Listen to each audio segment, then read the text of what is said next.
वहीं दूसरी तरफ एक और बड़ी खबर, मैक्रो ने हमले को गलत बताया है। मैक्रो का कहना है कि ये बिल्कुल बर्दाश्त नहीं किया जाना चाहिए अटैक ईरान पर। हमले से समस्या हल नहीं होगी, हमले से ईरानी एटमी मिशन रोकना नामुमकिन है। शुभदा जी के पास सीधे रुक कर लेते हैं। शुभदा जी, देखिए ईरान के साथ कई देश खड़े हो गए हैं और खुलकर समर्थन भी कर रहे हैं और अमेरिका से भी आवाज़ बुलंद है, लेकिन इस वक्त खाड़ी देशों में क्या कुछ चल रहा है, वहां से आपको क्या जानकारी मिल रही है जो आप हमारे व्यूअर्स तक पहुंचाना चाहेंगे इस वक्त? देखिए, खाड़ी देशों में अभी जिस तरीके से जो गल्फ कंट्रीज थे उन्होंने पहले से ईरान को एक एनिमी की तरह या एक आउटसाइडर की तरह 1979 के बाद तो देखते थे। खोमेनी को वापस लाने में यूके और फ्रांस का ही हाथ था, जो अभी मैक्रोन बोल रहे हैं उनका बहुत बड़ा हाथ था, उनका नहीं लेकिन उनकी गवर्नमेंट का। अभी सारे के सारे देशों में, गल्फ कंट्रीज में जितने भी मिनिस्टर्स हैं, ब्यूरोक्रेट्स हैं, जितने भी एम्बेसडर्स हैं, जितने भी अटैचेज हैं अलग अलग कंट्रीज के, उन सबको ये स्ट्रेट इंफॉर्मेशन दिया गया है कि कोई भी मीडिया से बात नहीं करेगा, कोई भी किसी भी प्रकार का कुछ भी हो रहा है उसके बारे में बात नहीं करेगा। ये एक डायरेक्ट लाइन ऑफ ऑर्डर आ चुका है सारे एम्बेसी स्टाफ के लिए जो अभी हैं, सारे एम्बेसडर्स के लिए जो अभी हैं, और सारे गल्फ मिनिस्टर्स अलग अलग, वो Oman, Kuwait, Bahrain, Saudi, UAE, जिसके भी हों। पहला मुद्दा ये है। दूसरा मुद्दा ये है कि देखिए, ईरान के ऊपर जो इलीगल अटैक किया है यूएस ने और इजराइल ने, उसका रिटेलिएशन तो हुआ है, लेकिन इसके साथ ईरान ने भी जो अटैक किया है वो यूएई पे किया हो, या फिर आप दुबई पे देख रहे हैं, या फिर आप देख रहे हैं कि बहरीन पे किया है, कुवैत पे किया है, उसके कारण भी ईरान के खिलाफ रिटेलिएशन हो रहा है। तो अब दो चीजें होंगी। गल्फ कंट्रीज को ये सोचना पड़ेगा कि उनका रिलेशन ईरान के साथ आगे जाके क्या होगा, और दूसरा उनको ये भी सोचना पड़ेगा कि ये जो बेसिस वो रखते हैं, वो फिफ्थ फ्लीट हो, अल उदैद हो, या जो भी बेसिस वो रखते हैं, सबसे ज्यादा तो कॉम्प्लिकेटेड जो बेसिस हैं अमेरिका के, वो कुवैत में है, सबसे ज्यादा कॉम्प्लिकेटेड, इसकी कोई बात ही नहीं करता है। तो उनको ये भी सोचना पड़ेगा कि ये बेसिस क्या उनके देशों में रहने चाहिए या नहीं रहने चाहिए। ये बेस उनको प्रोटेक्ट करते थे, लेकिन आज इन्हीं बेसिस के कारण उनके ऊपर अटैक हो रहा है। तो गल्फ कंट्रीज को ये दोनों तरीके से सोचना पड़ेगा। लेकिन किसी भी गवर्नमेंट एम्प्लॉय को, किसी भी एम्बेसी एम्प्लॉय को मीडिया के साथ बात करना अभी बिल्कुल मना है। तो ये एक तरीके से कंजेक्चर क्रिएट करने की भी तैयारी चल रही है। जहां तक बात रही ईरानियन फॉरेन मिनिस्टर ने, तो उन्होंने हर उस कंट्री को कॉल किया है और उनसे बात किया। उन्होंने सऊदी अरेबिया से बात की है, उन्होंने कुवैत, बहरीन, सबसे बात की है। इकलौता एक कंट्री था जिस पे अटैक नहीं हुआ, वो ओमान था, क्योंकि ओमान मीडिएशन कर रहा था और ओमान में ईरान की पॉपुलेशन की जनसंख्या भी ज्यादा है। तो आगे आने वाले समय में हमें पता चलेगा। एक बड़ी खबर, बहरीन की बहुमंजिला इमारत में आग लग गई है और इस बीच ये तस्वीर आपको हम उसी इमारत की दिखा रहे हैं। ईरानी हमलों के बाद धधक उठी है ये इमारत। इस वक्त बड़ी खबर आपके सामने, इस वक्त एक बड़ी जानकारी बहरीन की बहुमंजिला इमारत में आग लगने को लेकर आपके सामने। देखिए, इस इमारत में आग लग गई है, ईरानी हमलों के बाद धधक उठी है ये इमारत। और अब आप ये देखिए कि ऐसी कई इमारतें हैं जिस पर अटैक किया ईरान ने। अब जैसा शुभदा जी भी कह रही थी कि अब उन्हें सोचना होगा उन देशों को, मिडिल ईस्ट के, जिन्होंने वहां पर अमेरिका को अपने बेस दिए हुए थे। हालांकि वो ये कह रही है कि जिस तरह से वो चाह रहे थे कि वो तो सुरक्षा के लिए थे, लेकिन हाँ, ये बात भी सही है कि अगर ईरान को लगेगा कि अमेरिका के सपोर्ट में ये देश हैं और ये उस मकसद से वहां पर बेस क्रिएट किए गए हैं, तो वो उन पर हमला करेंगे। तो उन देशों के लिए एक बड़ा सवाल है कि आने वाले वक्त में वो इन बेसिस को लेकर क्या फैसला लेते हैं। अमिताभ जी, क्या आपको लगता है जब इस तरह के बेसिस को क्रिएट किया गया अमेरिका के जरिए, इन देशों को लेकर क्या परसेप्शन था उस वक्त, और आज की स्थिति में क्या आपको लगता है कि वो सोचने पे मजबूर हुए होंगे कि उन्हें ये बेसिस यहाँ रखने हैं या नहीं रखने, या उस पर कुछ और फैसला लेना है? देखिए, ये बहुत अच्छा और इंटरेस्टिंग क्वेश्चन है कि आखिर वहाँ बेस बनाए क्यों गए। देखिए, ये पूरा जो रीजन है वो डिक्टेटरशिप है, या आप ये कहें कि वहाँ राजा है या बादशाह है, वो रूल करता है। उन सबको एक सिक्योर फ्रेंड चाहिए था कि जो उनको डिफेंड करे, न कि सिर्फ पड़ोसी राज्यों से या एक दूसरे के राज्यों से, बल्कि अपनी जनता से भी। और उस समय ऑयल सिक्योरिटी, खासकर 70 के दशक के बाद ऑयल सिक्योरिटी यानी दुनिया में एनर्जी सिक्योरिटी के लिए वेस्ट एशिया एक बहुत इंपॉर्टेंट सोर्स था और आज भी है। तो इन्होंने दोस्ती करके वहाँ अपने बेसेस बनाए, और बेसेस इसलिए भी बनाए कि ऑयल सप्लाई जो है दुनिया में, ईंधन सप्लाई जो है वो सुनिश्चित की जा सके और उस पर कोई थर्ड पार्टी सिवाय उस रीजन के या अमेरिका के कोई इंटरवीन नहीं कर पाए। और ईरानी रेवोल्यूशन के बाद, इस्लामिक रेवोल्यूशन 1979 के बाद ये और पुख्ता होते गए और देशों ने भी उसको बहुत अच्छे से एब्जॉर्ब किया। आपने इराक वॉर में भी देखा होगा कि ये फर्स्ट इराक वॉर और सेकेंड इराक, ये जितने भी इनके बेसिस थे वो बहुत एक्टिवेट रहते थे और हमेशा तैयार रहते थे। दूसरा है कि इन्होंने एक तरह से अपना एक प्रॉक्सी स्टेट इजराइल को बनाया हुआ है अमेरिका ने, जो वहाँ पर रूल करता है और इन सारे चीज़ों पर नज़र रखता है। और इजराइल के डिफेंस के लिए भी उन्होंने इन बेसिस का इस्तेमाल किया है, पहले भी किया है। हालांकि जॉर्डन हमेशा ये कहता था कि वो अपनी संप्रभुता का उल्लंघन नहीं होने देगा, लेकिन जून में भी या उसके पहले भी जब उसके ऊपर से मिसाइल हमले किए गए तो उसने कहा कि ये मेरी संप्रभुता का भी हनन है, इसका मैं प्रतिकार करूंगा। कहने का मतलब है कोई ट्रांजिट रूट ओवरलैंड ईरान से इजराइल जाने के लिए सिवाय कुछ राज्यों को छोड़कर, जॉर्डन जैसे राज्यों को छोड़कर, उनके पास कोई तरीका नहीं था। तो ये बेसिस वहाँ उस समय बनाए गए और जो अब तक चले आ रहे हैं, और इसका मौका गर मौका हमेशा अमेरिका इस्तेमाल करता रहा है और एक तरह से उसकी सिक्योरिटी प्रेजेंस भी है। अमेरिका कांग्रेस के रिकॉर्ड्स में कहा जाता है 120 मिलिट्री बेसेस हैं पूरी दुनिया में उनके, लेकिन अनऑफिशियल सोर्सेज बताती हैं और वेरीफाइड सोर्सेज बताती हैं कि टोटल दुनिया में अमेरिका के 750 बेसेस हैं जो पूरे दुनिया में ऑपरेट करती हैं। इसके अलावा उनके फ्लोटिलाज हैं, जैसे अब्राहम लिंकन है, आपने यूएसएस फोर्ड को देखा, इस तरह की तमाम चीज़ें पूरे दुनिया में ऑपरेट करती हैं। डिएगो गार्सिया उनका बहुत बड़ा बेस है जहाँ से वो टोमाहॉक मिसाइल या क्रूज मिसाइल्स पूरे वेस्ट एशिया में कहीं पे भी फेंक सकते हैं। चाहे वो अफगानिस्तान में ओसामा बिन लादेन को मारने की पहली घटना थी, वो भी वहाँ से ऑपरेट करते हैं। तो बेसेस अमेरिका के लिए नहीं है, लेकिन इस रीजन में बड़े हॉटस्पॉट हैं, बड़े फोकस्ड हो जाते हैं, इसलिए क्योंकि ये हमेशा मिलिट्री व्यू पॉइंट से बड़े सेंसिटिव जोन रहे हैं।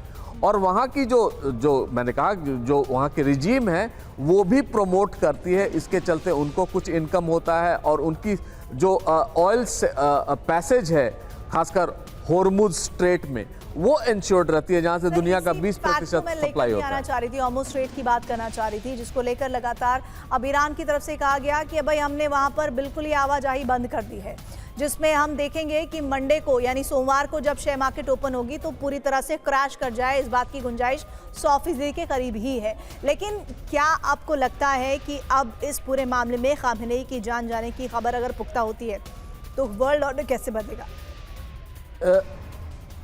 देखिए, वर्ल्ड रिएक्ट बहुत नेगेटिवली करेगा, खासकर स्टॉक मार्केट बहुत सेंसिटिव है। आप देखेंगे गोल्ड के प्राइस बढ़ जाएंगे, स्टॉक मार्केट क्रैश करेगा, खासकर वैसे शेयर्स जिनका एनर्जी डिपेंडेंस बहुत ज़्यादा है। हालांकि एनर्जी डिपेंडेंस हर शेयर का होता है, हमारे सब्जी तेल पर भी उसका असर पड़ता है, हमारे डोमेस्टिक बजट पे उसका असर पड़ता है, लेकिन इस समय ऑयल के प्राइसेस बहुत बढ़ जाएंगे। हालांकि इंडिया इंसुलेटेड रहेगा उस ऑयल प्राइसेस में, क्योंकि हम पिछले 3-4 सालों से, जब से रूस यूक्रेन युद्ध शुरू हुआ है, तब से हमने लगभग 1 या 2 बार, जहां तक मुझे लग रहा है, हमने ऑयल के प्राइसेस कम किए हैं और वो उसी लेवल पे चल रहे हैं जो $90 पर बैरल के हिसाब से चल रहा था। तो हमने काफ़ी कॉर्पस जमा किया हुआ है अपनी ऑयल मार्केटिंग कंपनीज के पास। तो वो चाहती हूँ कि यूएस ने कहा कि जिस तरह से हॉर्मुज स्ट्रेट को बंद किया गया है उसका इम्पैक्ट हम नहीं आने देंगे।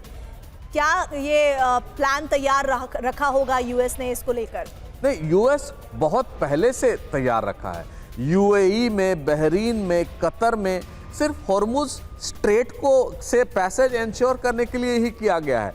लेकिन ईरान इस समय कर क्या सकता है, या शायद उसने किया भी होगा, कि अगर हॉर्मुज स्ट्रेट में माइनिंग कर दे, वो अगर वो माइंस बिछा दे, जो सी माइंस हैं या जो वाटर माइंस है, अगर वो उनको बिछा दे, तब हॉर्मुज स्ट्रेट के रुकने की आशंका बढ़ जाती है। और एक स्ट्रेच जो कहा जाता है सिर्फ 33 किलोमीटर चौड़ा है, अगर वहाँ पे वो माइनिंग कर दे तो डीमाइनिंग करने में और इजी पैसेज और सेफ पैसेज टैंकर्स के, जो ऑयल टैंकर्स हैं, उनको जाने में बहुत दिक्कत होगी।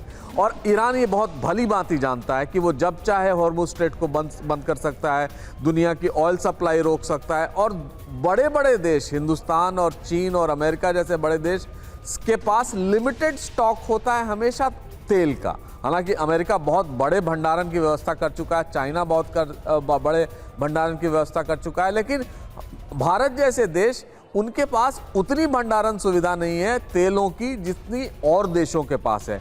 तो हम प्राइस से भी वल्नरेबल हो जाएंगे और सप्लाई से भी वल्नरेबल हो जाएंगे अगर हॉर्मुज़ स्ट्रेट बंद होता है तो।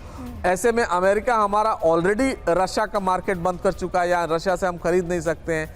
ऑयल प्राइसेस बढ़ेंगे तो हमारी डोमेस्टिक इकोनॉमी सफ़र करेगी, मुद्रास्फीति, इन्फ्लेशन बढ़ेगा। तो ये तमाम फैक्टर्स हैं जिसको फैक्टर इन किया जाता है हॉर्मुज़ स्ट्रेट को खुला रखने के लिए।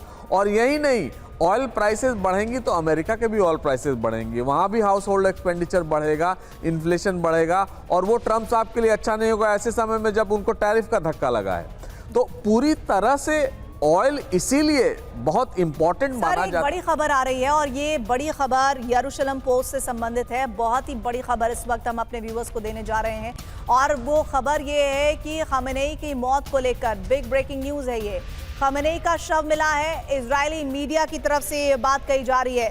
द यरूशलेम पोस्ट की तरफ से इस वक्त इस खबर की तस्दीक हो रही है। हमले में खamenei की मौत की खबर इजरायली मीडिया ये बता रही है और खamenei का शव भी मिल गया है, ये भी दावा किया जा रहा है। ये बहुत बड़ी खबर है। शुभदा जी, इस पर आपका कमेंट। देखिए, जब तक ईरान खुद इस चीज को एक्सेप्ट नहीं करेगा तो इजराइल की जितनी भी वार मॉन्गरिंग है, इसको मैं एविडेंस ऑफ ट्रूथ की तरह नहीं लूंगी। क्योंकि जैसे आप मानिए हसन नसरल्ला की मौत हुई तो हिजबुल्लाह ने माना ना, जब उसके बाद आपके हमास के लीडर की मौत हुई, हमास ने माना ना, उनकी बॉडी तक दिखाई। तो खामेनी की भी दिखा सकते हैं। खामेनी की बॉडी दिखाना एक्चुअली इजराइल और यूएस के लिए ठीक नहीं है। यही रीजन था कि उन्होंने कभी ओसामा बिन लादेन की बॉडी नहीं दिखाई। इसीलिए डिबेट है कि सेकंड में 2011 को ओसामा बिन लादेन मरा भी था कि नहीं मरा था। तो द पॉइंट हियर इज कि ये सारी वॉर मॉन्गरिंग चल रही है। जेरूसलम पोस्ट पे आप उतना ही भरोसा कीजिए जितना आप मेहर न्यूज ईरान पे भरोसा करते हैं। वो कल को बोल दें नेतन्याहू नहीं है। तो द पॉइंट हियर इज कि न्यूज का अपना प्रोपेगेंडा होता है, न्यूज का अपना मैन्युफैक्चरिंग कॉन्सेंट होता है। ये सब उस तरीके से खलबली मचा रहे हैं। हमें नहीं पता कि अभी ईरान में एग्जैक्टली और इजराइल में कितनी सिविलियन कैजुअलिटीज हुई हैं।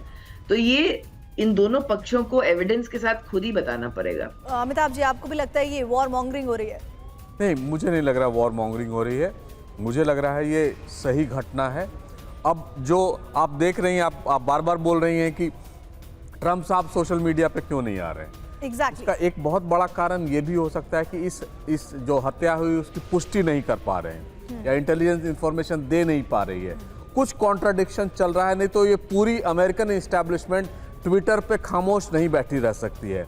लेकिन इसका अगला स्टेप क्या होगा? जाहिर है एक तरह से बहुत बड़ा सेटबैक लगेगा। खामेनी साहब खुद 87 ईयर्स ओल्ड है, 87 साल के हैं। उनका एक हाथ जो है टेरर स्ट्राइक में 1981 में कट गया था या इनकैपेसिटेटेड हो गए थे। 2014 में प्रोस्टेट कैंसर से वो बच के निकले थे। तो उनको एक डेमी गॉड की तरह माना जाता था ईरान में। लेकिन उन्होंने एक पूरी लाइन ऑफ सक्सेशन बना दी है। आपको याद होगा इब्राहिम रईसी जब मारे गए थे हेलीकॉप्टर क्रैश में, तो माना जाता था कि आयतुल्लाह खामेनी के वही सक्सेसर हो सकते हैं। उनके सक्सेसर मुज्तबा खामेनी जो उनके बेटे हैं वो भी हो सकते हैं। उसके अलावा एक बहुत लंबी फेहरिस्त है जो वो सक्सेसर के तौर पे तो अनॉइंट करके या बना के तो नहीं गए हैं, लेकिन लोग एग्जिस्ट करते हैं। क्या वो इस युद्ध की विभीषिका को विथस्टैंड कर पाएंगे? क्या जो इंटेलिजेंस एजेंसीज हैं इजराइल की, क्या वो भेद कर चुकी हैं IRGC जैसे ऑर्गेनाइजेशन को, बासित जैसे ऑर्गेनाइजेशन को? क्योंकि इंफॉर्मेशन उनके बहुत सटीक आ रहे थे। इस्माइल हानिया जिस तरह मारे गए थे, या जिसको इसके पहले भी जितने आर्मी कमांडर्स मारे गए थे जून में जो उन पर अटैक हुआ था ईरान पे, उन सबको देख के यही लग रहा है कि अगर खामेनी मार जाए तो मारे गए हैं तो जो मैं ये तो नहीं कहूँगा ताश के पत्ते की तरह से वो गिर जाएंगे, लेकिन ये एक बहुत बड़ा सेटबैक होगा और उससे उबरना इस इस्लामिक रेजीम ऑफ ईरान को बहुत डिफिकल्ट होगा। मसूद पेजेश्कियान भी मारे गए हैं, ऐसा भी इंफॉर्मेशन है। हालांकि वो सक्सेसर नहीं हो सकते थे, क्योंकि सक्सेसर जो है बड़ी खबर आ रही है। देखिए, ये इंपॉर्टेंट न्यूज़ है, आईडीएफ की तरफ से खबर आ रही है और इजरायली मीडिया जो खबर दे रहा है वो इस लिहाज से महत्वपूर्ण है कि अब खामेनेई की मौत के दावों को लेकर बात की जा रही है, सबूत पेश किए जा रहे हैं। नेतन्याहू ने खामेनेई के शव की फोटो देखी है, ऐसा दावा आईडीएफ ने खामेनेई के शव की फोटो दिखाई है, ये किया गया है। लेकिन ये सारी खबरें इजरायली मीडिया की तरफ से आ रही हैं। देखिए, अब वही वाली बात है कि डोनाल्ड ट्रंप कंफर्मेशन का इंतजार कर रहे हैं, लेकिन वहीं दूसरी तरफ नेतन्याहू ने खामेनेई के शव की फोटो दिखाई है। ये इजरायली मीडिया की तरफ से बात कही गई है। आईडीएफ ने खामेनेई के शव की फोटो उन्हें दिखाई है। शुभदा जी, आपका कमेंट प्लीज। देखिए, जब 7 अक्टूबर हुआ था ना, तो फिर इजरायली मीडिया ने बहुत बड़ा ये हंगामा उठाया था कि 40 बच्चों को बिहेड किया गया है। हमास ने 40 बच्चों को बिहेड किया गया है। ये न्यूज़ फिर CNN के पास गया, ये न्यूज़ फिर व्हाइट हाउस के पास गया, ये न्यूज़ बहुत मतलब बाइडेन के पास गया उस समय। और फिर ये मुद्दा तो यही था कि कभी वो बच्चे नहीं मिले और कभी बिहेडिंग का एविडेंस नहीं मिला, ये कभी नहीं मिला। लेकिन इजराइल कभी ये मानने को तैयार नहीं था कि उन्होंने गलत बोला। इस तरीके से ही वॉरमॉन्गरिंग और प्रोपेगेंडा फैलाया जाता है। मैं हमास को डिफेंड नहीं कर रही हूँ।